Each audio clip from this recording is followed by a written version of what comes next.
कधी पाणी येणार आहे हे काय माहिती नसते आम्हाला, कारण आमच्या पाण्याचा काही टायमिंग नसतो. त्याच्यासाठीच ना अगोदरच धुवून धावून ठेवणं खूप गरजेचं आहे. आता ना ह्या मोठ्या ड्राममधलं ना पाणी पाणी भरपूर होतं, पण त्याच्यामध्ये ना आळ्या पडल्या होत्या. त्यासाठीच मग साहेबांनी सकाळी सकाळी उठल्याबरोबर पूर्ण ड्राम रिकामी केला.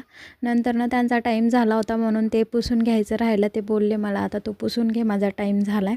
तर सकाळी सकाळी त्यांनी ड्राम वगैरे रिकामी झाला, कारण त्याच्यामध्ये ना भरपूर अशा आळ्या पडल्या होत्या. मग म्हटलं थोडंसं लिक्विड वगैरे टाकून ना छान साफ करून घेते ड्राम, कारण साफ करून ठेवलं ना तर पटकन पाणी आलं की नळी ड्राममध्ये सोडून द्यायला बरं पडतं. नाहीतर पाणी आलं की मग ड्राम धुवायचं, हांडे घासायचं, भरपूर अशी गडबड होऊन जाते.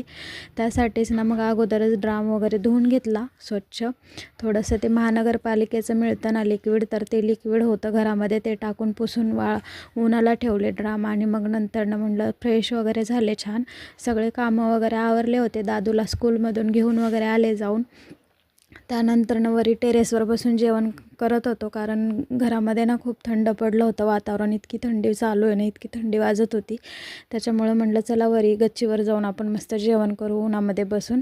तर आम्ही तिघंही वरती बसून ना उन्हामध्ये जेवण वगैरे करत होतो छान. आणि अनुपचं जेवण झालं होतं, कारण अनुप स्कूलमध्ये जेवण करून येतं, त्याच्यासाठी त्यांनी थोडंसंच खाल्लं. अनुजला मी भरवले होते.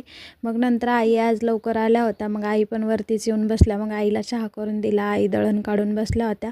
आईसोबत मी पण चहा घेतला. मग नंतर संध्याकाळी आईनं पनीर आणलं होतं, तर म्हटलं पनीरची भाजी करते. पनीरसोबत म्हटलं तंदूर करते. मी तंदूर करायचं ठरवलं. हे काय असं तंदूरचं झालं माझं पूर्ण. तुमच्यासोबत पण असं होतं का, कधी झालं आहे का असं? पूर्ण तंदूरची वाट लागली, पूर्ण प्लॅन माझा फिसकटला आज. खरंच ना स्वतःवरच इतका हसू येत होतं. माझं फर्स्ट टाईम असं काहीतरी झालं, बिघडले खूप. म्हणजे असं पूर्ण गडबड झाली नाही का, मी पूर्ण वेळ माझा वाया गेला, इतकी सगळी मेहनत वाया गेली. वाईट पण वाटत होतं आणि स्वतःवर हसू पण येत होतं. पण मग नंतर चपात्या केल्या पनीरसोबत. चला बाय, भेटू पुढच्या व्हिडिओमध्ये.